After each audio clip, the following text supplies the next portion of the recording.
All right. Good day, good afternoon, and good evening, ladies and gentlemen. Welcome back to another new Live the Fuel show. And I have usually announced I'm always excited to podcast, but I'm actually a hair more deeper on my excitement today because this gentleman I'm bringing on as our guest co-host to lead us into 2022 as we're recording this. He and I have been trying to connect up, and he helped refresh my memory for about 5 years. So we're going to have some fun today. We always run an open format because two people who know how to speak and have a great conversation, it's going to flow. And obviously, I know for a fact he's going to really provide a lot of value to you, the audience today, our Fuel Nation, if you will. So just a quick little some buzzwords for you, and then we're going to have some fun. If you believe in getting fueled up, which you follow this show for a reason, if you like to translate that over to maybe erupting more in life, especially from a leadership standpoint, okay? We're talking about peak performance. I've had many co-hosts on before. Taking yourself to that next level, right? And I love some of his verbiage because I'll use some of his words, right? So human performance acceleration, right? Those are my three words I just want to throw out there right now, ladies and gentlemen. Again, he's a creator, he's an influencer, he's a passionate leader who's trying to help other people level up in life. And that's why I'm so excited. It took us 5 years to bring him on. But again, guys, former combat veteran. He's also working on possibly a new book that we were just joking around about. But without further ado, an old connection from my Thrive, Make Money Matter attendance days. Wylie McGraw, sir, welcome to Finally Live the Fuel. Scott, yeah, absolutely. I appreciate finally being able to be on with you, and I'm looking forward to delving into this together. You're right. It's been a hot minute. It has. It's been a hot minute. Yeah. It has, and I'm all right with it. We were just joking around. I was like, everything happens for a reason. Let life's timelines unfold. Don't force the process, right? Indeed. So absolutely. Do you find yourself having to talk about that often? That is, I'm glad we're starting there. Yeah, that's a very difficult, I would say, concept. I'll use that word for many people to grasp because our society has this, get it done attitude. It's a go after it, push harder, grind. And a lot of the times what we end up happening is just trying to get things done. We forego that timing aspect of life and we end up creating limited results versus the optimal space that we wish to exist in. So I do see that constantly, especially with the type of leaders that I've worked with for the better part of 13 years now, public figures and influencers and people that have power and authority really end up still being stuck in that get it done attitude. And they don't understand why sometimes things don't really work out the way they want them to. And they're constantly on that grind for more. I liked what you're hinting there. There's a word limited. And I love the flip on that. Obviously trying to push for limitless personality types, limitless thought processes, limitless energy. Right. And we're all guilty of this, of putting some of our own limitations in, getting in our own way.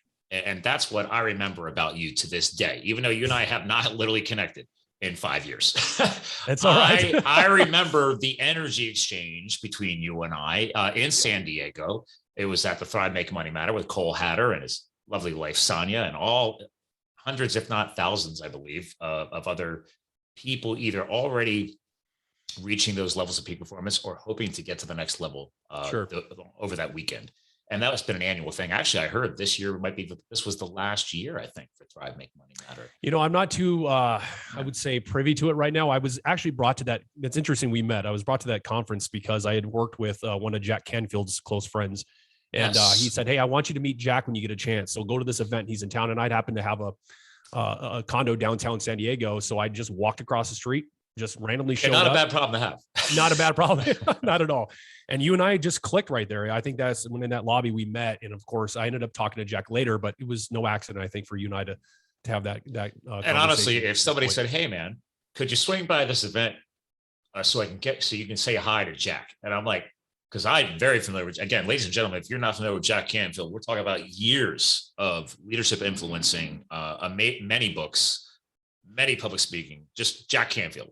So add that to your leaders list, ladies and gentlemen, when you hear that name. If you have not stepped that far in your journey yet, check him out. Would you agree, Wylie? Absolutely.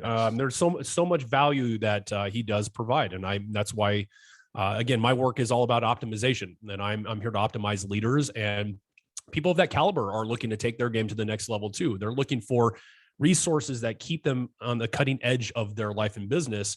And even people at the top still have their resources that push them even further. So that's why I was told to go there, meet Jack. He's interested in the kind of work you do. So we had that really nice conversation. But I think I look at it this way. You and I met, and you're the one that I'm still connected with to this day. So I very much value that.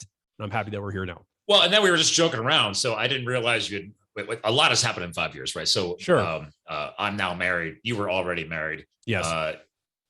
You're technically still a California resident, but now apparently you're getting a taste of my old stomping ground, Arizona, which I love. But also we have a commonality on skydiving. I'm not at your level just yet, but I'm about to move into that next phase for next year because I love jumping out of a perfectly good airplane in my free time. You apparently do it way more often. As much as I can. Yeah. 600 jumps already under your belt. Yep. Okay. 600. Yeah. So let's pause on that because that's fun. Sure. People, when they find out that I jump out of planes, and then obviously they learn more about my history now that the book's out, right? Like, okay, former firefighter, right? Sure. All these things. They're like, what's wrong with you? Nothing. I hear that from time. And I was like, yeah. Well, how would you like to define that? Because I feel like there's nothing wrong with me. If anything, I am unleashing the confines of this structure that is around us that people allow to maybe hold them back. And I wanted to really just jump into that with you real quick around this theme of skydiving, right? So what got you into that? Well, I'm glad you used the words unleashing and jump. Okay. These are words that they have quite a bit of impactful energy behind them. So what got me into that was, first and foremost, being former military. I was stationed at the 101st Airborne Division as a combat infantryman. One of the things that enticed me into the military back in my rodeo days was the idea of jumping out of airplanes and being a ranger. Those things were very exciting for me. I wanted to challenge myself in the most extreme situations because bull riding had ignited that fire inside me to understand that the most uncomfortable positions really stretch who you are, and they really reveal what your potential is, what your power is, and what you're capable of achieving. So the military got me enticed by that. But as I got into the military, I did my service and I got out.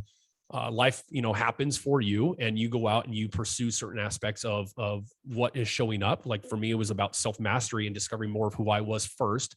And then eventually I just got to the point where I was tired of not doing it, and I decided to go do it. And I got excited about it, but I was nervous and excited at the same time. And I knew this was the right place for me. So that's what got me into skydiving. It's interesting because people are like, oh, well, Scott, you already said he was a combat veteran, so that's why he got into skydiving. Well, no, that's your job. And that's your career. And that's pretty badass that like you're getting paid to do that. Right. But then it's also, you have a choice to either continue doing that the rest of your life or you don't. Right. So that now you have to transfer that professional experience into continuing it into more of a fun component. Sure. What I get out of it. Cause I know I've met a lot of amazing former military professionals, men and women, and who have a ton of skydiving experience, but not all continue to stay committed at your level nowadays. And I feel like that is something, right? I made the joke earlier, right? So what's wrong with you, right? Right. That is something wired in you differently than those other people who chose not to keep doing it. And that's what I want to kind of dig out of there. Cause it's why? Like why? Yeah. And you made a good point. We are all at different capacity levels in our life. There are people that are built to do specific things, from military to business, to, entertainment, et cetera, whatever industry you find yourself in. Our capacities are all at completely different levels. And that's the nature of understanding yourself truly at the core, without stress, without sacrifice, without problems that you basically overlook or override, is you get to experience what you're really drawn towards and what you're capable of creating. And for me, skydiving is a place of meditation. It's Zen. It's not what people think it is. Now, people that jump, it's like that terminology we talk about is, for those that jump, no explanation is necessary. For those who don't, no explanation is possible. You've got to understand that there's more freedom in skydiving despite the dangers, despite what you might think of it, than there is actually being, I would say, someone with a death wish. If we had a death wish, we wouldn't wear gear. So at the end of the day, I tell people that it's more dangerous to, drive a car down the road than it is to jump out of an airplane. If you got a death wish, then just don't put the reserve chute in. That's right? What I'm saying. Don't even put the parachute on. Go jump off. Oh, there you go. There you go. It's like, exactly. I don't need that. But I have literally 2 parachutes in my system for a reason, because I enjoy my life and I'm going to the fullest possible edges of my limitations myself, and want to see how far I can really stretch beyond that. So that's why I do it. See, and I love that, because I knew you'd have a great answer for that, because it's been again, there's plenty of goals. There's always goals. Sure. But it's like, we also have the same 24 hours in a day, the same 7 days in the week. It doesn't matter who we are in life. And we were talking about this earlier too. It's like, sometimes you just have to let things unfold as they're flowing. And like I made the joke earlier, I never planned on writing a book over the past year and a half. Right. Now I have, and now it's published. So that's crazy. But now it's like, okay, what's the next project? So exactly. Like, for example, I have close to 400 shows online. I didn't always plan on becoming a podcaster. Back then, I decided to become a podcaster. I was doing live podcasts at that event where I met you. Yes. Pulling people up and hanging out. Yep. I remember. Now, obviously, nowadays, over the past couple of years, it's like, oh, okay, well, now my new home as of May this year, I built a bigger studio. So, but it's like, there's only so much time in the day to get these different goals in and done in an effective way. And I decided to take time off from the podcast, because I was like, you know what? I can only do so many things at one time. I have a crap load of shows up online, a lot of valuable content. Let me take a break. Let me get this mission done. Let me get this book done while I'm still trying to grow my company and start a foundation and do all these other things. And I felt guilty. And I wanted to bring that up today, because I know you shot me an email right before this show saying, hey man, I really want to dig into some things and really give out value to your audience. And I love that. And I respect that. Thank you. So it's like, there's that word guilt. Like, even after all these years of self-development and professional development, I remind people, it never stops. Even somebody playing at your level, peak performance doesn't stop. It's a state of being working, right? Let's talk about that. Yeah. Yep. It's a state of being. And I'm glad that you brought that up. You want to dive into guilt first, or you want to talk about peak performance? Let's check guilt off, because guilt. I love putting myself right in the irons there, man. Just let's light it up. First, it's really to uncover what that energy is that you're feeling. Is it actually guilt, or do you not feel in alignment with what you're actually putting your focus and attention towards? Yeah. And I want your audience to hear this too, because I think it's very important. Is what happens is we are moved by what is expected of us in society to go out and achieve and accomplish. And I've found in my experiences, especially with leaders, they are not doing everything that they actually want to be doing. I've worked with some public figures in personal development who have met me and said, look, 30 years I've been doing this. I've created some amazing success. I've made 50 plus $100 million in my business, and yet I'm still unsatisfied. I'm burned out. I'm at my wit's end, and I don't know why. And I realize I'm not doing what feels actually right for my creativity, my innovation, what I really was meant to be doing. I just did this based on a level of guilt that I had that I should be out doing something. And most people have that mindset is, I just need to be doing something. And if I'm not doing something, I am not successful. And we get caught up in that rat race of trying to end up mimicking or copying other people that have done it before us. And we don't really know who we are, and we don't really know what we want to be doing or what we're capable of truly creating. And it becomes this like never ending process of trying to reinvent oneself, and never ending process of chasing success rather than mastering who we are and actually experiencing the success we were meant to experience. I like this, because I'm flashing back, and you can correct me if I'm wrong. Of course. But 5 years ago when I met you and we were trying to follow up initially, you also were going through some new phases with your brand or a new direction, and you were unplugged from things like this so you could focus on that. Am I wrong? You are in the right vein. Okay. I've been behind the scenes since 2008 is when I really kind of kicked this off. I started working with combat veterans myself, special operators, et cetera. And it became a referral-based business. I am not your typical coach. I am a performance accelerator. And the work that I do is not coaching by any means. It's a complete life and business optimization and overhaul. I'm in the life with the clients that I work with. I'm looking at every aspect of who they are, how they're performing, how they're operating, how they're living their life. No stone is left unturned. Coaches don't typically do that. I'm able to see these blind spots. I'm able to erupt and eradicate stress, and I'm able to put them through these real world challenges, personal challenges that radically transform who they are to accelerate their performance. So at the time we had met, I would say was visiting the idea, should I come out into the public? Should I create an online presence? Do I even need to be doing that? Because I've had success with being just word of mouth only. I was passed from, veterans to professional sports, Wall Street, eventually Hollywood, worked with some executives out there with different studios. And then eventually I got pulled into personal development by a PR gal that I knew.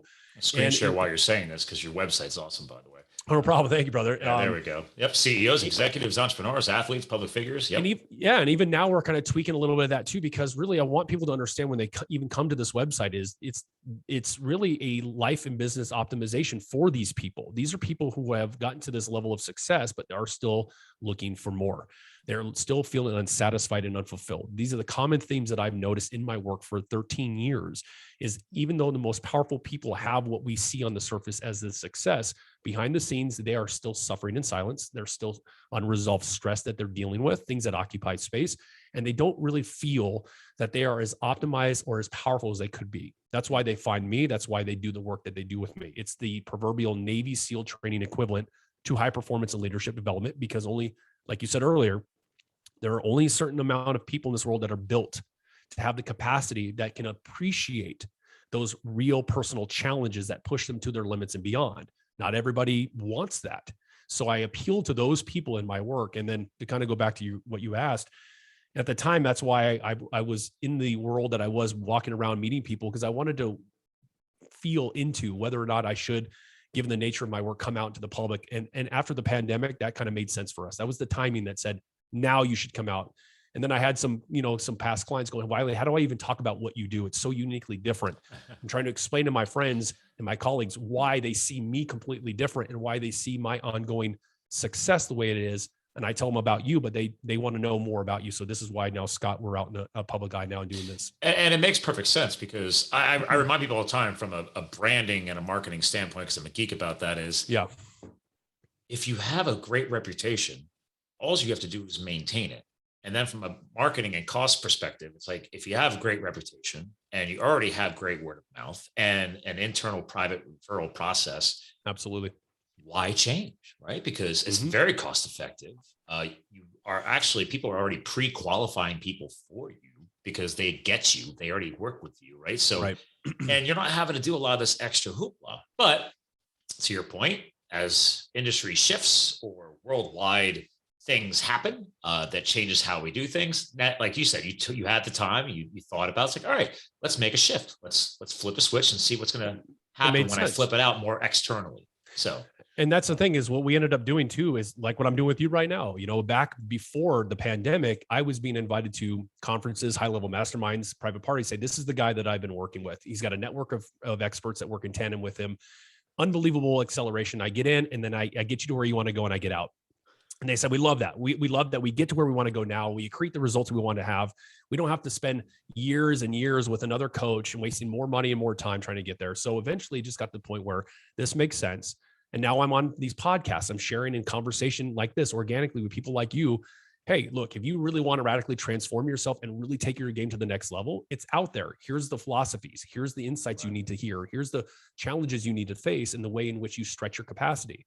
Let's break away from the mundane idea that you need to keep buying more programs and adding more, cookie cutter insights to your life, and actually start to get rid of things that hold you back, eliminate, resolve, etc., and move yourself to the next level naturally through real world challenge, which is what bull riding gave me, the military absolutely gave me, and pursuing the most uncomfortable things as I got out of the military to keep me at the top of my game. So it's nice that I can have this now. And it's a beautiful thing, because I had a friend of mine who's a screenwriter. She said, look, I have a lot of executives in entertainment they're looking for something similar to what you're doing, but they're not in your referral network. So can you share something with me? And that's why we're doing what we're doing right now. Gotcha. Okay. Yeah. And real quick, because I can't skip over this, the whole bull riding thing. Okay. Yeah. Now, was that pre or post military? That's pre-military. Pre-military. Absolutely. And the military. then the continuance into skydiving. Okay, so I had to establish that timeline. No, it's fine. And I was I grew up a star athlete. I was a pitcher, and I had a path to the pros. I grew up around pro ball players. My dad was really close friends with people like Rod Carew and Bo Jackson. He's a semi-pro ball player himself, and I had the arm to be a very talented pitcher in the pros. But here's what really pushed me into bull riding was the hyper focused on one skill in baseball, and being perfect on the mound came with its external pressures, and that perfectionism is what I utilized to compensate with that pressure that wasn't allowing me to enjoy the game for the love of the game. So eventually, as I got older, I intuitively knew this is not where I really want to go. I didn't feel fulfilled in the sport, and the world of bull riding came knocking through contacts that I had made, and it enticed me and it pulled me in, and I found a new side of me being ignited that I had been waiting to meet all along. And that's where I realized that I was yielding to the fears of the unknown that bull riding was providing me. And that turned me on to the idea and understanding that the only way you're really going to stretch who you are and see what you're truly capable of is when you're put in the most uncomfortable positions that challenge you and radically stretch what your thinking is, what your feeling is, and what you expect to be showing up for you. That's where you go beyond your limits. I mean, let's be real. Bull riding has so many variables. Absolutely. There, you could never. There's never the same ride. Never. There you go. Once. Actually, my first live bull riding event that I watched was when I was firefighting in Arizona. I bet. It was actually in Payson, Arizona, south of where you are, because I had a couple days off, but we had to be so close to our remote fire base that we weren't allowed to go beyond 2 hours callback. I couldn't get to Phoenix or Scottsdale or Flagstaff from where our base was in the middle of the Tonto National Forest. So Payson was my backyard. And a rodeo had come into town, and apparently it was one of the oldest rodeos in the country because of the age of Arizona and that lifestyle. So it was super just funny how it connects. But yeah, it's like, and that time, it was also a rare weekend when it actually rained. It was monsoon season. It was muddy. And I'm like, I felt for those riders, man. I'm like, ooh, sloppy, muddy. It happens. Yeah, that's my work. My first ride was a cold, rainy Saturday afternoon in Southern California. And I remember how nervous and uncomfortable, but excited I was. And I put the rosin, which is the sticky compound that you break apart and rub your rope with it to get ready to hold you on that bull longer, because that's a wild animal. And when I got in the back of that thing, I remember it sprinkling and rain. I was cold, but I was so focused on what I was feeling in that moment, connecting to this wild animal and having this thing move around in the chute. Eventually, it was like he pinned up against my leg. We pushed him off, and then I called my gate. When they opened the gate, he blew out, and everything went still. It's like time stood still. And I realized that all that mattered was my absolute connection and focus to my intuition, my mindset, and my ability to stay present. And that right there, 2.5 seconds later, I fell off the side of this bull. He slipped in the mud, landed on my leg. He locked eyes with me, and it transformed me on the inside. I realized, oh my gosh, this is where I feel the real me coming alive. And when I ran out of that arena, jumped over the fence and landed on my back, my buddy's laughing. I want to do that again. Yeah. That to me is that's where I really feel alive. And the more I stepped into that unknown, because you can get killed, you can break your body, you can get hurt. And I have been hurt. I didn't care about those things. What I cared about was letting the fear be present and realizing that I can use the fear and an ode to your show as a fuel source for my performance allowed me to get better and better in a more accelerated manner as a bull rider. I got better and better quicker. And the pro rodeo mentors I had were like, hey man, you've got some talent. You want to hone this together? We can really get you into a good place where you can eventually go and get into the, international pro rodeo and eventually into the pro rodeo. And I said, well, I'm not in it for the competition. I'm actually in it to challenge myself and keep pushing myself. Yeah. It's interesting because I found throughout life, and I've talked about this in the book and I've talked about it on the show over the years, is that once you get a taste, if you're wired a certain way, you're going to keep going. And that's the fun of it, because I can't not do something adrenaline junkie-esque is my statement there, right? Because actually July this year, I returned last year they canceled this mountain biking race. This was going to be the hardest mountain biking race I've ever done in my life. 2 years ago, I collapsed the lung, healed up enough, and then decided, okay, part of my recovery is I'm going to go do the hardest mountain bike race of my life. It's called the Wilderness 101 in the mountains here of Pennsylvania, near Penn State main campus, Penn State University. Yeah. And it's some gnarly country. You don't have the altitude like Colorado. It doesn't matter. It's 101 miles of mountain biking with up and down this mountain range line. You do 10,000 feet of climbing in a day with 101 miles. So I was like, I'm going to go do that. And I made it to mile like 66 2 years ago. And the heat exhaustion that year was awful. Like there was racers dropping. Imagine. Yeah. So I was at mile 66 and I started getting all chilled out. And this is in the heat of the afternoon. I'm like, okay, that's not a good sign. I might want to call this one. And I was like, you know what? This is already the most miles I've ever done on a mountain bike. But this year I went back and I completed it. So excellent. And 13 hours on a bike seat, not just a regular road. I'm a road cyclist too, but on a mountain biking seat is another level. Yeah. I took about a week. I took about a week or two off from mountain biking. So I bet. Yeah. It's not a bull. It's my own mechanical bull, but I want, and this is good you're bringing this up, Scott, too, because it's not, you're not going to, people who are listening to this are not going to go, well, do I have to go ride a bull to stretch and become more? It's like, no, but I'm giving you that insight. And so are you with your story. And I appreciate you sharing that, is because you were willing to embrace I would call it, like we say in the military, embrace the suck. You did not suck it up. You embraced the suck of it. And you embraced the unknowns of that. And you were willing to push yourself because you knew you were capable of that. But until you are getting yourself in the real challenges that literally shake you up from the inside, it doesn't matter if it's a bull or a bike or a skydive or swimming with the sharks or going and facing down a wild animal, it has to shock you or it will never change you. The unfortunate part of our personal development world now, and I've seen this time and time again, is marketing's gone rogue. We're utilizing bastardized words like transformation, peak performance, et cetera, to enroll people into things. But people are getting what I call the verbal caffeine and sugar, and they're getting really high on concept, but the application of it is not transforming people the way they think they're transforming. And you need real challenge that actually stretches you and shakes you up inside and potentially can scare you in the right kind of environment. And when you find that for yourself, you'll realize you're capable of so much more than you actually have already accomplished. Yes.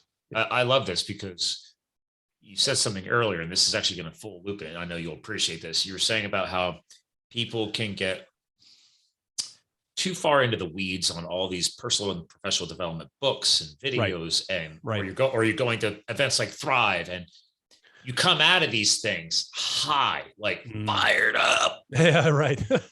But is it sustainable? Exactly. And that's what we're hitting on right now is, and I've been in it. We've all been there, right? Everybody gets high. You go to events like that, you're coming out, you're pumped up, you're feeling good. I'm going to rip the lid off. I'm starting this company and that company, or, whatever. Yeah. And then like within 30 days, what's next? I don't know what the numbers are, but I guarantee you most of the people who go to events like that, their fires are already almost out. Well, they are. Yeah. And it's unfortunate. Now, again, it all has its place. Again, I'm a voracious reader of certain books that I feel drawn to. I love to educate. I practice martial arts. I'm constantly looking into the ancient Eastern and Chinese philosophies, all the different things that stimulate my already understanding of life and performance and what it takes to be optimized. And like you said, there's a very small fraction of people that can take what they go to a Tony Robbins event and actually start applying it to their lives. And I mean, I've been behind the scenes with some of those people. I know exactly who they are, what they're doing. And here's the piece that people need to listen to is what ends up happening. That high, Scott, that you get is what I call transference. It's not transformation, it's transference. You're taking on the motivational spirit of the person that motivated you on stage, and you're taking it home and it's like stirring around inside you. But when I come to the table and I do the work that I do, I look at the aspect that most high achievers have basically overlooked, overridden, swept under the rug, unresolved stresses from the intense life experiences that have created negative impacts in their life. We get told, as long as you have awareness to it, you can use that as a fuel source for motivation to create and innovate. And I think you and I talked about, I shot you an email and I wanted to discuss this, that is actually a dirty, burning fuel source. When you have things that are occupying space within you and you're not willing to look at them head on and eradicate them or resolve them, that's the word I like to share, they are going to, in fact, limit your capabilities and the results you create. It is a dirty fuel source. You need to get to the clean burning fuel source. And that is you being in a place of balance and optimization, no longer holding on to those past life experiences because they are in fact what's hindering your power and potential. That's what's inside you that you need to look at head on. And the challenges we discussed a minute ago is how you shake that up from the inside and get it out of you. Yeah. No more of this overriding it, sucking it up, and just dealing with it. Because all it does is suppresses that energy. It doesn't go anywhere. I love where we're going with this because it's so true. I mean, we've all been there, right? So you've been there, I've been there. We're still going to be there again. It's part of life. I agree. It's like, it's okay if you keep reflecting back on your past. For me, as long as you get better at realizing you're never going to change that. That's in your past for the reason. Let's find, and actually, since you were saying embrace the suck, we use embrace the suck when firefighting all the time 10 years ago. The other thing that one of my squad bosses trained us on was, at the end of the day, no matter how good or bad that day was, it is each of our individual responsibilities to find a way to take the good out of that day. So that applies back to what you're talking about too. For me, anyway, it's like, okay, I can't change what happened in the past, right? That might upset me. I might be holding on to that, but okay, fine. Can we at least find a way to take the lessons from that, let all that go, and use that into your future, right? What can we do to improve, optimize, erupt a whole new chapter into your life, using one of your buzzwords that I love, right? That's where we're going with this, is learn from it. Don't let it hold you back, move forward. So. Well, and if I'm going to add to that, really expand on a little bit more, if you will. And in my life experiences, those intense life experiences, I discovered my own unique superpower, if you will, to expose those blind spots and to erupt that stress. It's just an aspect of my fabric of being, who I am. When I'm grounded and in the presence of someone, they cannot hold on to these stresses that are underlying and underneath the surface. It just starts to naturally come up. And what I'm able to do with that is I'm able to poke at those and point at them and battle them head on with the people that I'm working with, so that we can actually eradicate them. Because the idea that our past life experiences, you're right, you can't do anything about having them. However, you can in fact resolve the negative impact and stress that those experiences provided you. So the idea that, the world of therapy and personal development says that you can't do anything about it, just get over it, is the reason why people actually are still feeling stuck and limited. It is because creating the awareness around it is one thing. Resolution is another. Instead of trying to chase relief because you're stressed out, find out why that experience is still showing up in your life. Why are you feeling still limited in your life? And what I've done in my work is I put these people in positions that are very, I would say, radical and unconventional. And I don't use these terms eruption and unfuck and all that stuff because they're catchy coin phrases. This is truly legitimately what's happening. Is I'm working with a guy right now who, very powerful guy in his own right, but he's hit a point where he's hit this wall and he's stuck. And he's like, "What? I'm connected to all these people in the music industry. He's, all these high level aspects of his work." And he's like, "But I don't understand why this stuff is happening and I'm not getting to where I want to go." And I'm pointing out to him the dynamics that you are living with right now are twisted up, and they're the reason why you're not making more money. You're the reason why you don't feel as free as you want to feel. And I'm putting him in positions to face that by having him go say certain things to his family members, go talk a certain way to certain people that shake them up. And I want to expose that dynamic that is in fact hindering him. It's not as easy as bringing in a business coach or a finance coach or a life coach. And these life coaches and these other coaches go, "Well, you need to add more strategy here. You need to just go over here and do more work over here. You're not working hard. You're not motivated enough." And that is so limiting to someone, because there's the energetics of who we are that people are not looking at. Nobody understands the impact of our dynamics.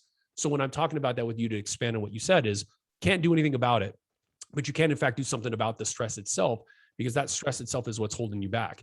And until you're willing to face what you've swept under the rug, you're always going to create misguided and limited results. I love that, because it is true. You've said this earlier in the show too, that not everybody's wired like you, for example. Like you found something that you clearly have been able to help people with. You have a talent there.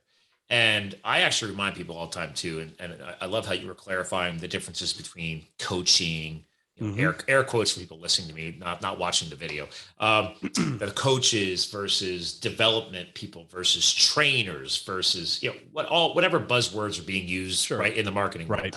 Right.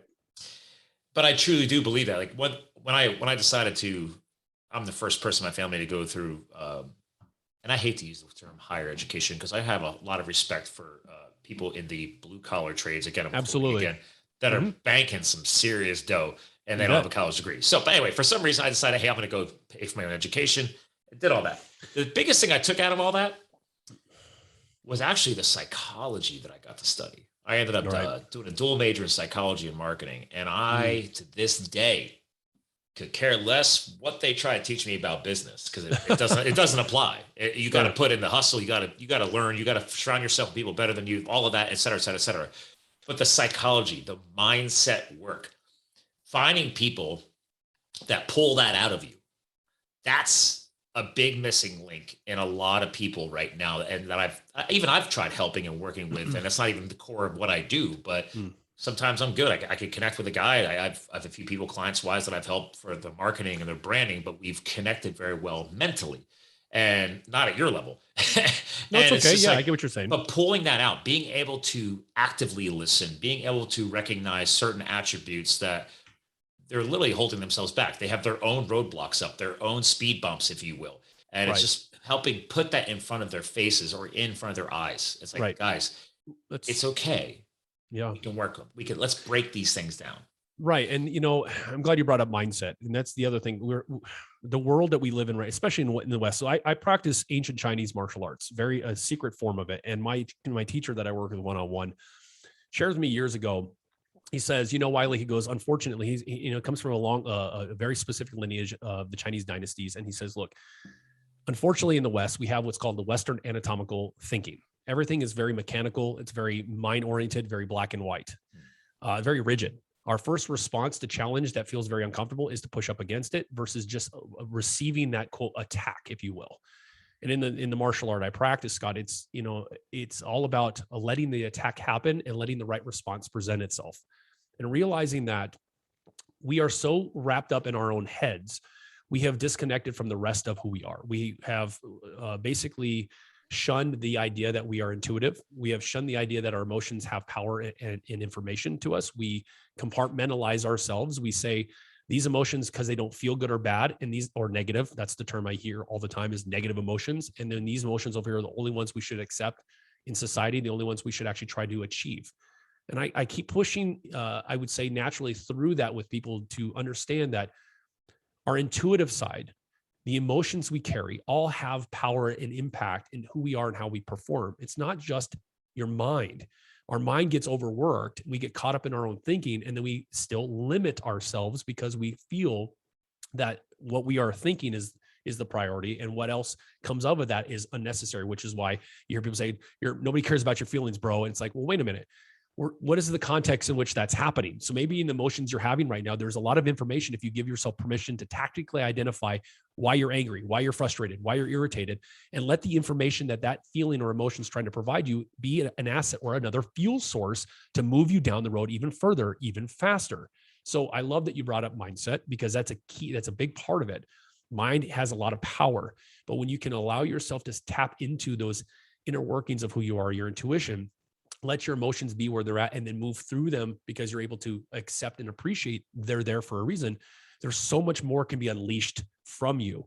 There's so much more you can manifest naturally versus you trying to grind or push up or try to force something to happen.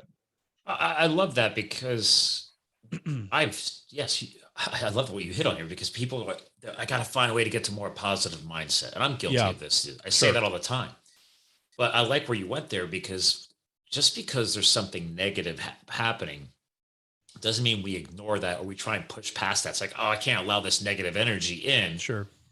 But to your point, what if that is a trigger to get you to that next step in your mindset switch? So it's like, if you're blocking it because like, oh no, I have to be all positive, forget the negative. Well, that's just not natural in life. We're all going to have a bad day. I mean, it's just, it is what it is. But how do you use that as a trigger? Like you're saying, listen to it, allow it in, and then move you to that next more positive step. Well, think about our world. I hear people that are very spiritually oriented. They, anger and frustration and irritation are negative. They're bad. You need to be happy. Everything is namaste. Everything's just feel good. So what ends up happening is you try to circumvent that and you override it. That energy doesn't go anywhere. You didn't get rid of it. It's the same thing with past life traumas and stresses. Just because you became aware of it and you did some therapy does not mean you eradicated it. You can. It's going to sit there inside you until you do something about it. And it's going to fester and create blind spots. you're going to create perceptions of what you think is to be real, and it's not. And then you're going to manifest in your life. And I have a little video I put on my website about this, Scott, is that what you don't know about stress and understanding the differences between the two types of stress we live with, chronic stress and acute stress. Okay. You're going to experience these types of acute life experiences over and over again until you do something about what's actually causing that to show up. Why are you losing a ton of money in a business deal? Why do you keep hiring the same person who's not right for the job? Why do you keep experiencing the same stress up and down over and over, the roller coaster, if you will? It's because you have not battled through something that's still occupying space. And to finish this, it's like tactically identify. You have every right to be angry. You have every right to be frustrated. But why are you showing up that way right now? And if you can sit in it, give yourself permission to be with it. It doesn't mean you're going to become that person. It just means you're accepting the part of you that's telling you something's going on here. Pay attention to it. Let's see if we can use it as fuel source to move to the next level. I love what you just did, because as you're saying this, my brain flips back to, again, full circle earlier in our call about that guilt I brought up, right? Taking the time away from the podcast to allow other things to unfold and happen that needed to be done because they were stressing me out. Like, I started that book 2 years ago, and then it's like, you're gonna check it off, you gotta get it done. Like, right. So then it got cumbersome. It didn't feel, it wasn't flowing, right? I love flow state. So it wasn't flowing. It didn't feel good. Podcasting, which I love, that's why you and I are hanging today, it wasn't fun because I was allowing all these other things to stress me out. So it's just like, okay, well, take the guilt and say, well, is it guilt, as you said, or was it just a matter of, you know what, Scott? There's only so many things you could show up for with peak energy and fired up. And I didn't want to sacrifice the podcast, but I was like, let's take a break. Let's let all those shows keep rocking. Right. I'll keep making the connections, keeping them fresh. I'm like, hey, we're going to take some time. Let's get this book done. Right. This was something important to me. It's to help my new foundation. Check. It is done. Right. So now, boom, all these new shows, which is, you're in the new cycle, is a relaunch of the show. And I could get to push it into a whole new life cycle shift. So it's like, but again, back then I wasn't thinking that way. I was like, oh no, you're not showing up for your audience. You're letting something go. And it's like, no, now fast forward to today. It's like, no, now I get to take it to the next level. Right. That's where I wasn't thinking that way then. Right. So it's very interesting. And it is interesting because what ends up happening is that this goes back to what we also said too, is your mind believes that by pulling away from this podcast, that the people that are following you and listening to you somehow are going to have their own reaction to that. And it's going to be negative, and something's not going to be right. And people are going to be mad at you. And there's going to be this feeling of like, I'm not fulfilling what I say I'm going to fulfill. And reality is that people, in fact, need time to absorb so much information that you probably have provided them. And it's time for you to allow things to shift a little bit and settle so that people that are inspired by you may be able to reach out because they've gotten the space now to actually absorb and listen to hear what you've said and go back and revisit it as well. And now you're putting your energy onto what matters for what you care about and what you get inspired and excited for, because the energy behind that is what creates the results for you. Yes. The idea, especially we have this like leader right now. What was that guy from better.com who just fired 900 of his employees on a Zoom call? It's like, what was that about? It's because if you break that down, I'm not going to get into the I would say the analytics of his behavior right now, but I will give it to you that if I pull that guy's curtain back, I guarantee this guy has so much unresolved stuff going on in his life that he doesn't know how to lead properly. He's trying to come to the table from a lopsided egoic place, and he doesn't really tap into the empathetic nature of being a human being. He doesn't know why he's doing what he's doing, which is why he just fired it out and didn't consider the impact from his decision. We have so many leaders that are like that right now. Is most people at the top are compensating. They are not optimized. And that's the nature of my work. Is I don't help them. I optimize them, because I like that. If you're going to have influence and power and impact, and you want people to emulate you, how well are you living your life? Not in public, but behind the curtain, behind the scenes. And what's happening here is we are looking at the benchmark of success from a standpoint of what I call a dying metric: money and notoriety first. Unfortunately, if you're sacrificing your health, your relationships, your sanity, your focus, all of those pieces to make some money, to scale a business, to just be full of busy work, then you are not truly high performance. You're not living to the standard you say you're operating from. You're actually just an achiever. And I wanted to make sure that distinction was clear here.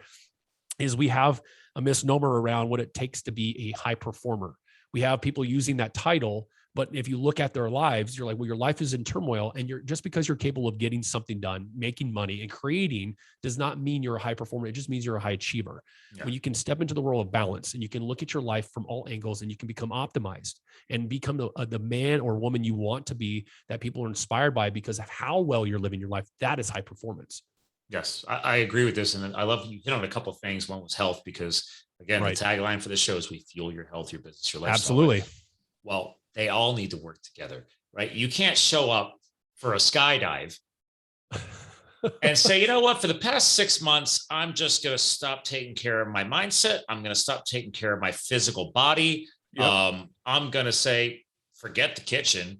I'm just going to start just living off of fast food, right? These are necessary baseline elements that people like you and myself, other people have learned over the years. Like, you can't ignore these things, right? These are those stabilizing things that should just become a guarantee that you've got that dialed in, get that checked off. And I'm a huge advocate for health and fitness because of course you are. We're all going to have stressful days. We're all going to have something not working, but okay, at least, okay, dude, my kitchen's good. Yeah. My morning routine's dialed. You know, I built my own CrossFit gym out in my pole barn here at the new property. Yeah. So it's like, I got my man zone, whatever you want to call it. It's like, I got mine too. These are the things that make me smile. So when I have a stressful day, I know where to go sweat it out. You know, I know that the kitchen's good. Like if I need to refuel my body with nutrition, right? Not dirty fuel, as you were talking about, right? Yeah. Like 2 months ago, I was out there splitting wood like a madman. I'm surrounded by woods here now. So it's great. I've literally brought my old Arizona life, you know, to the new home here. My wife found a great place for us. I love it. So now it's like, hey, I still run chainsaws like I did when I was a wildland firefighter in your neck of the woods. So it's like, smart. My friend's like, you just love running chainsaws. I'm like, you darn right I do. I was like, I have all this technology and I just unplug. You said this earlier, right? Whether it be a mountain biking race or skydiving, you got to find these things that just you unplug and you hit this flow state of just, I can just go out there and fire up a chainsaw, put my hearing protection in, and you don't even need music. I'll rock that saw all day long. Right. And it's great. I'm done. I'm exhausted. I come back in and then I can crush out a book or crush out a podcast or whatever it may be. Right. It's just, you have to find these things. Right. That free you up. Right. And the distinction though, between whether or not you're coping with and trying to find relief versus utilizing these tools as assets for where you're already at in your life, which what you said is I appreciate and value my health. I value my mindset. I value my relationships. I value my ability to stay focused and present. Those aspects of optimization are in fact what fuel your ability to achieve and accomplish goals and tasks. That's why we're seeing now celebrities coming out of the woodwork. And I've had some people give me a call about this, and it's, you know, Dwayne "The Rock" Johnson wants to start talking about his traumatic childhood. It's like, despite all his accomplishments, now he's coming out and going, I'm not really as happy as I make myself out to be. Same thing with Will Smith. He grew up 20 minutes from my house. Right. Because I'm right here in outside Allentown, Pennsylvania, Bethlehem. And I love that he's doing that. He's still building himself. Right. But think about this one, Scott, and I want everybody to hear this, is why are we going into our life from the perspective of go out and make a bunch of money first, and then eventually we'll get to all of those aspects of our life later? Why are we chasing this that people are compensated? And he even says, as I realize I've compensated with all of this grind that I've put into my life to override the way that I feel when I'm by myself. And leaders especially do not know how to be with themselves without all the stimulation, all the fame, all the notoriety. So when they're quiet and in their own corner, they're suffering in silence. And I've seen it time and time again in my work, despite whatever people have created. I've worked with hedge fund managers. I've worked with Wall Street executives. No matter who they are, how much they've accumulated, they're still broken inside and they're still looking for what's next.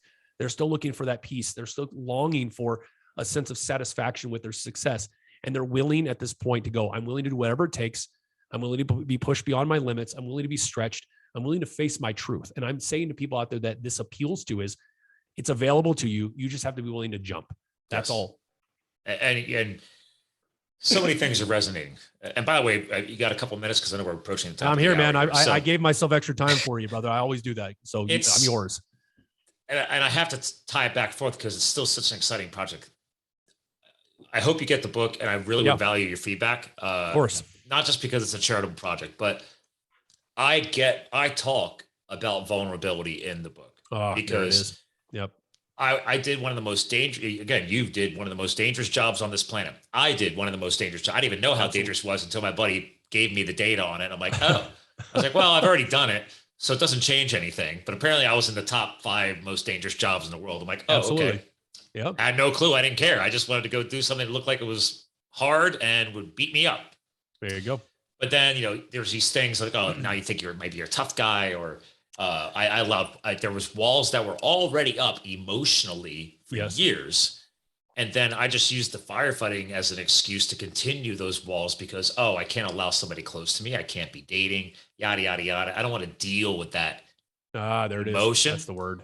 And I talk about it in the book, and the wife, I don't know if hate's a strong word, but she's just like, do you really got to talk about me in your book? And I was like, baby, I get it. You're the one who broke my walls. So yes, because I talk about the book, like she broke up with my ass. Yeah. And then I couldn't let it go. And I've actually been invited on like romantic podcasts. I'm like, why? Like, because you won the girl back. And I was like, she gave me a new chance. I don't know about winning her back. Well, yeah. But again, getting vulnerable, owning my shit. Like, right. I talk about that. It's like, dude, we have to find a way. Like, why let these things hold you back? And the floodgates have opened up in life of success. Mm-hmm. I make more money now than I have ever have.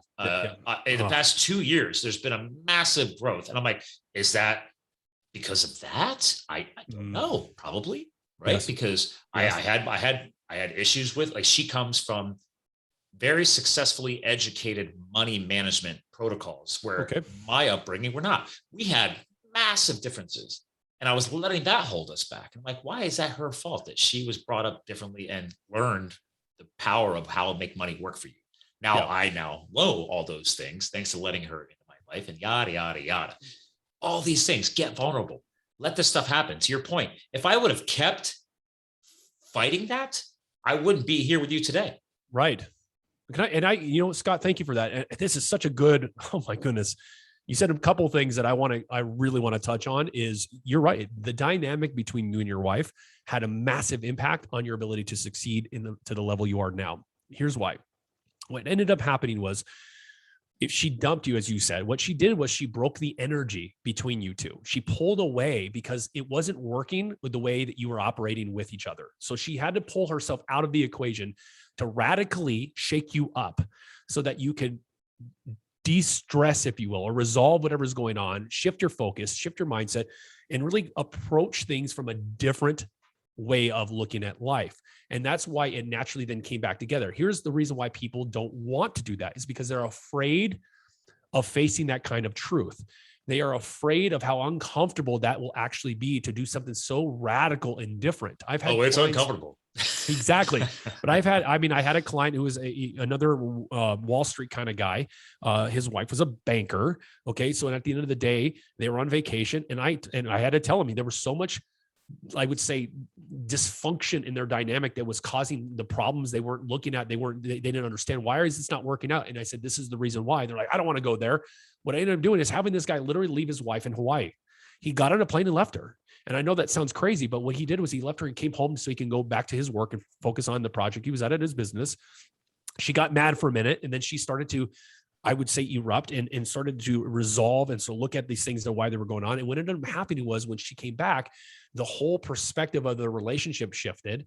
He ended up getting a call from multiple clients and making another couple $1 million in his business that following, I think 72 hours later. Wow. She got a huge bonus check of like $500,000 that was not even expected to be coming. It started to change the way their children were acting around them. And they're like, what's going on here?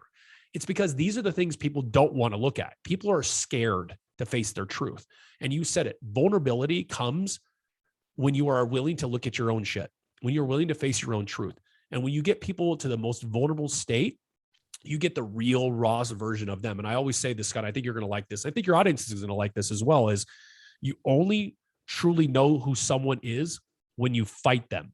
And what I mean by that is not physical altercation, even though you can, but what I mean by that is when they're in the most rawest, most vulnerable state, they're going to show you who they really are.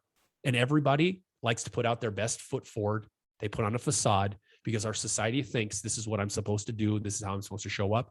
And our leaders, our public figures, our influencers, our CEOs, they are the biggest culprits to that. And we have a world that's massively dysfunctional in how they operate. And we're trying to figure out why we're not moving as fast as we could as a society. It's because our leadership is not doing what you just said you and your wife did.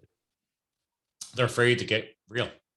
Absolutely. But then those of us that are doing that, for example, Rock already had a viral following. I love using him as an example. I literally said, like, this is the year of the Rock, dude. Like, he's had amazing growth, but like, he is crushing it right now. I have his tequila in my barn out there in the Man Zone bar. I was like, just because I want to support a guy, I think it's cool. Like, okay, movies, everything he's doing. But the one thing that I see, as you're saying, is every so often, he's getting more real. He's letting people into his personal life. So from a marketing standpoint, people talk about this as transparency, which triggers approachability. And that is valid. It is totally valid. Just like vulnerability. I clearly improved my wife's return to giving me a chance because I got vulnerable. I let her in. I wouldn't hold anything back anymore. I showed her my concerns, my fears. And I put in probably, it was like a 90-day break. This before we were engaged. And sure. She saw that. She saw that we came back together under a whole new chapter. We weren't trying to reopen that door. Actually, I also learned through all the self-work and the gurus I was working with. They're like, when a girl flips that switch off, Scott, she's like, you're not flipping that switch back on. You gotta find a whole new light switch. Okay, that hormonally, mentally, whatever you want to say, is done. Like they said, you got to show her that you have a whole new chapter awaiting her with the vulnerability, with the approachability, and then maybe she'll give you a shot. Well, she really did. Yeah, and you know what? I'm glad you brought that up, because men, unfortunately, in our society, we are our energy, masculine energy is it's supposed to be the protecting structure that allows the feminine to be able to flow and create inside that. But it's been so jaded and so broken over generations that men don't realize that if a woman is being upset in our relationship with us, it has nothing to do with their hormones or them being crazy or this is how women are. It has everything to do with what you're giving into that relationship. And men don't stop to do the self-reflection because they don't like the way it feels to take responsibility for what's showing up in their life. We have this idea, and this goes in business, this goes in any aspect of what you're looking to do and accomplish in your life, is you, in fact, are creating far more of your experiences from how you feel on the inside than just it showing up because this is life. Life does not happen from a compartmentalized standpoint. It is not a black and white, I have no control of what's going on outside of me. You actually have more control than you believe. Now, there are certain things you cannot control. But if you are experiencing relationship dynamics a certain way, if you're experiencing dysfunction at your business, you're not getting the success you want, you're not feeling satisfaction, there is so much more going on inside you. And this is what, especially with men, they need to stop and become more vulnerable, get to the place of challenge that stretches them and really face down the truth about who they really are and what they have overridden their entire life. And until you can do that, you're going to have that dirty fuel source moving you along, and you might be able to create some success, but you're never going to really feel on the top of your game. And peak performance is a state of being. It's not a goal to accomplish. I love that. And I love how you tagged back to the dirty fuel source, because it's like, listen, and I'm going to translate it into my own words right now. And guys, sure, ladies and gentlemen, hearing this, it's again, from a firefighter, and I got 2 fireplaces in this new house, so I'm all about burning wood. It's like, guys, it's like you're going to go outside and you want to make your wife a wonderful fire, right? Right. I have the nice wood stack that I'm playing with Norwegian wood stacking, by the way. Quick side note. Nice. So they're called round stacks, very decorative. Custom round tarps. Yeah, I want to make it look cool while also being functional. Anyway, I had that nice and covered. It's been drying out. I have a fresh stack right next to that that's sitting in the rain. Well, consider that wet wood your dirty fuel source. You think you're going to start a beautiful, roaring, warm, hot, effective fire for your loved ones? No, that thing is not. It's not. That's beyond dirty. It's just wet. You literally let Mother Nature just pee all over your fuel source, and it's like you had a choice. Okay, I got the dry stack here. I got the wet stack. Right. Which fuel source am I going to tap into? Right. That's the problem here. And there's so many other things we can use as an example for dirty fuel sources, but I just want to use that as an example. It's like exactly. Here's one. I had a friend of mine who has a Maserati, a really nice Maserati. And I remember him saying, somebody goes, well, does that thing run off of 87 octane? And he goes, what? I would never put a lower octane fuel into this sports car. This car is designed to do a 91, 93 or higher octane. He goes, but he gets a 93 because he lives in the South. And he's like, it's akin to you putting in bad fuel into a high level sports car and expecting that thing to perform at the top of its game every time, or who you are in your performance. Listen to this, folks. It's like, if you feel and believe that you're going to go out and crush your goals and accomplish the highest levels of success possible with all of the stresses, that you have still held on to, that you have not addressed head on, it's the same thing as you having that Maserati and putting it in drive while the parking brake is still on, stepping on the gas and thinking you're not going to break that machine. Oh yeah. And people don't get that. They go, well, I'll just keep adding in more strategy and more processes and more systems. And I'm going, those things have their place, but they are ultimately not going to optimize who you are. They're going to give you some momentum. They're going to create structure for you. But when it comes to human performance acceleration, life and business optimization, it goes far beyond the helping field. It's time for you to step into a place of what it takes to be optimized. And that is why those real world challenges you and I talked about, you need to hear things in ways that you least expect it, that shake you up from the inside. The way optimization shows up is the way in which you may not expect it to. And you need to learn how to discern whether or not something, just because it's uncomfortable, is bad for you or it's good for you. Because I've seen public figures I've met. I've spent $2 million in personal development, Wylie. So, I got introduced to you, but let's talk about why we're here together. And I said, well, here's one question. Let me poke at one thing for you. And they just crumble. It's like, well, $2 million in personal development, you just fell apart with me poking at one thing that I can see clearly that's bleeding off of you right now. Why? It's because they have hired people, they have hired resources that they can somewhat control, that keeps them just comfortable enough to make it believe that they are transforming in ways that they want to, while they're still dealing with, like you said earlier, dealing with the stresses. And if you want to be high performance, there is no such thing as dealing with or trying anything. You either jump into it or you don't. It's funny because it's just triggering my brain right now. And this makes me think of it's a general term, doesn't mean if it's male, female, whatever, but the yes man. It's like, I'm just going to hire a whole lot of yes mans, or whatever you want to call it. Surround myself with them. And yes, you might be making money and stuff, but it's like, is that really what you want in your personal and professional development? Somebody just to agree with you or make you think that you're actually ripping the lid off in your growth. Right. Like, and then you're paying for that too. It's like, and here's the other thing. You're shelling out good money for that? Yeah. Which, think about it. He told me $2 million. I'm like, wow, you spent that kind of money and yet you're still feeling the way you feel despite the success that you've created from I would say a more material aspect, who you are as a business connector, et cetera. And it's like, this is to me, this is unacceptable for the leadership in our world. And I am here to push against the paradigm that we need to just chalk it up to being the cost of being human or the cost of doing business. We need people to step up and put out real types of challenges that actually get people out of their mess so they can actually transpire into the person they want to be and inspire those people the right way.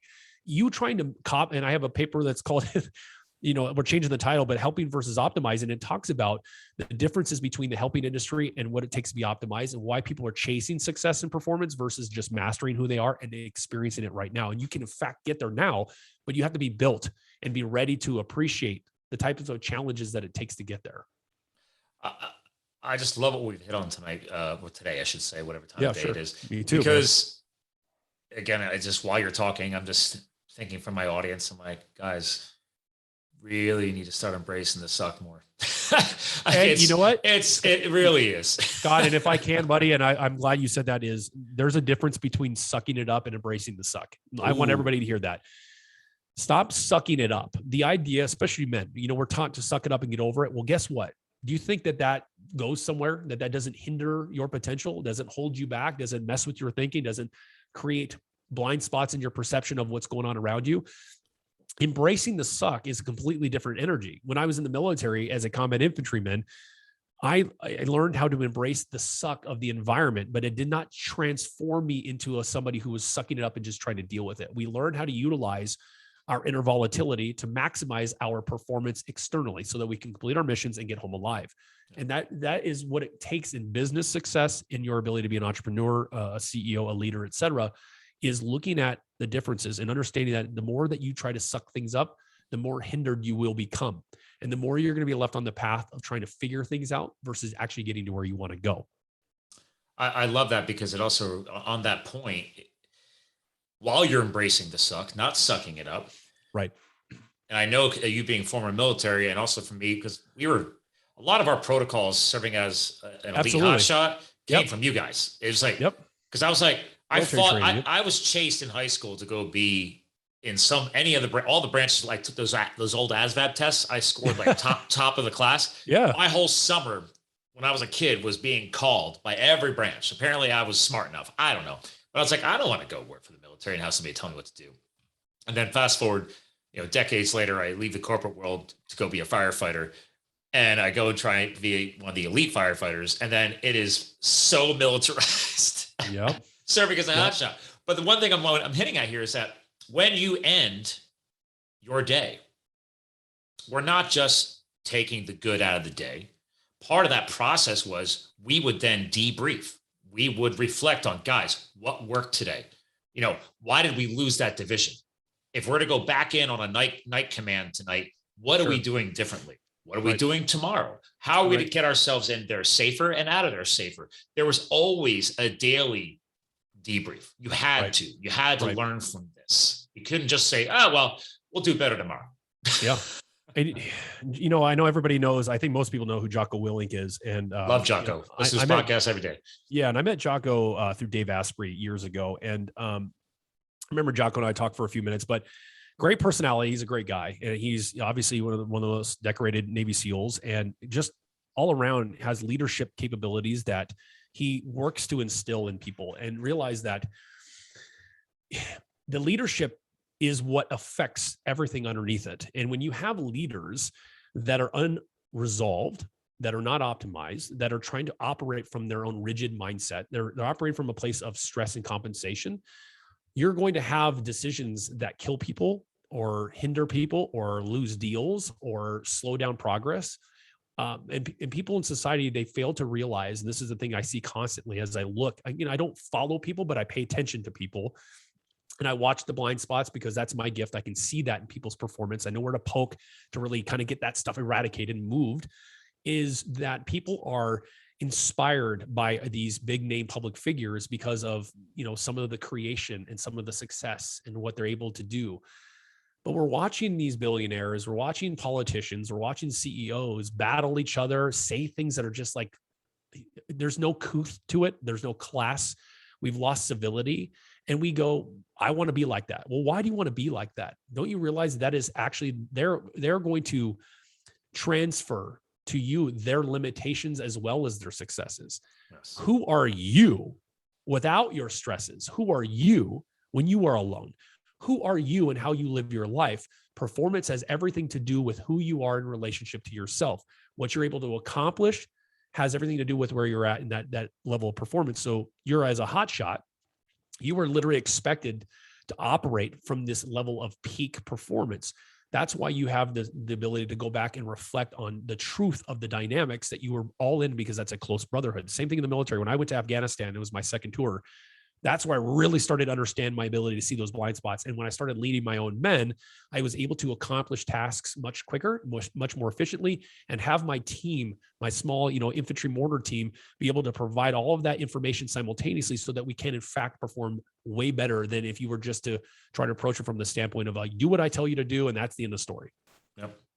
I love that we're hitting on all this stuff today. This has been phenomenal. Me too. This has been great. And I love what you just hit on there too, because part of the excuses mindset was when I was younger, whether it was corporate, because I used to lead 20, 30 person teams in the corporate space. I was literally a leadership trainer. Yeah. I've coached people, sports, ski racing, cycling, you name it. You have to constantly keep leveling up. And part of that process is even if you're not in a leadership position yet, there's no excuse for you to not to build up your skill sets. So, and I hear all the time people like, oh, well, my boss sucks or that leader sucks. Well, okay. I that sucks. Sure. It's a bummer. That doesn't mean you allow that to hold you back from your personal growth. Like you were just saying, take personal accountability for your future so you can eventually grow beyond that lacking leader, right? Yeah. In the process, still be a great team player. Try and help that leader, do a better job for you and your team. But it's okay if they're just not getting it done, or they're not working with somebody like Wylie, then okay, then you work on yourself. Right. I just here, we're all guilty of that excuse mindset sometimes. And you got to just take personal accountability. So, you know what? I'm going to put me first. I am going to work on me. Right. And here's the thing, self-mastery is very, I would say a fleeting idea for people. I hear it all the time. And I'm going to touch on a couple points real quick. What you just said is the idea that, as long as you're 2 steps ahead of someone, you can coach someone. And unfortunately that in itself is BS, because you're only going to take those people as far as you've gotten. And the other aspect is people are taught, especially in these seminars and these coaching industries, is, take your mess that you've had in life and make that your message. And I go, well, why don't you actually clean up your mess and then build a message around what you've discovered because you were able to face down and clean up that mess? So there's this gap between what people actually could be doing to be better in their lives and be better servants of others. And I'm going to lead into this point you just made. Is a good leader, a really good leader, is also a good follower. When you have that ability to be both, there's balance there, because you're able to actually open yourself up to receive information that might not be something you like. You might not like hearing your COO, your teammates, or your employees providing you information. That's why special operations, that's why combat arms, SEALs, Rangers, Army Infantry, et cetera, we all have the type of team environment where we expect and prefer feedback from each other so that we can create the best solutions for our outcomes, because we're in the most chaotic of situations. So, but you're not in war when you're back home as a civilian. So I'm telling these people that are listening as high achievers, self-mastery is important. Getting to the place of knowing who you are is going to take you further than just making those excuses of the leaders have an effect on you. Yes. But when I was in the military and I was a young soldier, I had leaders around me that were basically jerks, but I would take away key pieces of their leadership qualities and I would infuse it into who I was as I got promoted, as I performed better and became a leader myself, an NCO. And I created my own leadership style based on myself and what I was capable of seeing and what I was capable of feeling and tapping into. And that's why I was successful in doing that. And then I took that out of the military and I utilized my experiences as part of my work, but I do not come to the table saying, I'm going to turn you into a military leader either, because trying to make civilians into combat specialists is that's the wrong approach. But providing them the insights that you've learned is important. But getting to these people to, again, this is why I do the work that I do. I'm the one that comes to the table for those types of leaders to optimize or unfuck their lives so they can get to their ultimate level of success and then impact people in a more profound way. There is a place where you can achieve ultimate levels of peace and freedom with your life, where you don't have to feel like you're on a constant, never-ending quest of personal development. It's possible, but you've got to be willing to do it. Yes. Again, back to personal accouability. Right. I love that. So yeah, man. Listen, I've been having a blast today. Yeah, me too. We could go all day. Well, maybe we do it again down the road. You never know, right? I will leave that invite open to you, sir. All right. Because there have been repeat co-hosts because their message is awesome. It's pure. The energy is right. And I know that our audience is benefiting from this. So, and also I tell you all the time, like, there is a selfish pleasure here. I benefit too, ladies and gentlemen. There you go. So that's why I love doing this, and I've missed it. So that being said, I asked my guest co-host to help close out the show, and you've already shared so much powerful information, but is there like an all-encompassing message that you would like to leave behind, more of like a lasting legacy message, something like that, especially around the concept of your, and again, ladies and gentlemen, WylieMcGraw.com, or which goes to his site, the same site in a different page, but use time to erupt erupt.com as well. Right. I love that as well. Yeah. That's super, super fun. But that takes you to his work with me page here on the site as well. It makes it, Scott, it makes it easier for people that might be working out right now that are listening to. Who knows if they hear my name, they're like, how the hell do I spell Wylie McGraw? So time to erupt is a really good segue. Yeah. Yes. I love that. So that being said, around your eruption theme, is there anything you want to kind of sum it all up with? And then, yeah, I mean, I think the quote, I use my air quotes as well, the tip to really leave the people in your audience, because I know the people that are listening are high achievers. You don't attract people that are not to listen to this type of show, is they are aware of the stresses that they're holding on to, despite what might be in the public persona that they portray. But getting real with yourself when you're by yourself and feeling into what is it that I have not looked at or addressed head on. When you can get real with that and you can give yourself that permission to find a resource that you can't control that challenges you, those stresses can be resolved and you'll find that your power, your potential will be unleashed in ways you least expect it. You'll find that your efforts, the work that you put into what you're looking to create, will in fact become exponential and highly sustainable. And I want people to walk away from this listening to that point and going, you know what, let me just get real with myself. Let me be vulnerable with myself and stop BSing myself and realize that I don't need to keep adding in more strategy. I need to start looking at how to remove things that are holding me back. Let me look at my dynamics in my life that aren't operating and uplifting me to my highest potential. And let me face some truths that might be otherwise uncomfortable or something I've avoided, and actually do something about that. Because when you do face, like you talked about with your wife, when you broke that dynamic, it transformed your relationship and it transformed your success. You didn't have to add more into your life to figure that out. That's what I want people to walk away with. Very, very true. Yes. I love how I tied it all back together. That's awesome. Well, thank you for those powerful words. Hang tight. Yeah, brother. You're probably goodbye off the air. Ladies and gentlemen, it's time to erupt. Okay. WylieMcGraw.com. Erupt into the most powerful version of yourself. And with his final words he left behind for you guys today to take away with is maybe not pay for that next big expensive program or that next big event. Let's really look at what's going on personally, internally. What are some of the basic things you could tap into right now, right in front of your face? It's always been there. And you just haven't taken the time to work on that, because that's the free stuff right there. It's going to take some time. It's going to take a lot of time to work on that, because that's the stuff you've been pushing off. And I could speak to this personally. So that's why I have no problem being true and transparent for you all on this show. Is I want you to understand that I've also gone through it. And we all still go through this stuff. So get real with yourself, work on yourself, and then you too can find that time to erupt. Go visit that site, go dig in what more. He's got great video content. He's got podcasts on there. We're definitely going to have him back on again soon. So again, ladies and gentlemen, we're here to fuel your health, your business, and your lifestyle. You too can live the fuel. We'll talk to you guys again soon.